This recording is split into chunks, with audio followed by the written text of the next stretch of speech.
Hi, in front of me is REALME X2 Pro, and today I would like to show you how you can connect this device through Bluetooth.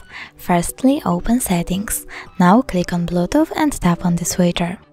Over here, wait for available devices to show up, and when they do, tap on the one that you want to connect to.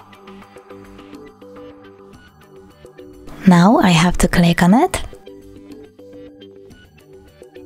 choose Pair and wait for the other device to accept connection request. As you can see, my device was successfully connected. If you wish to forget this connection, tap on the device and choose Unpair. Thanks so much for watching. If you enjoyed this video, don't forget to smash that like button, comment and subscribe. Bye!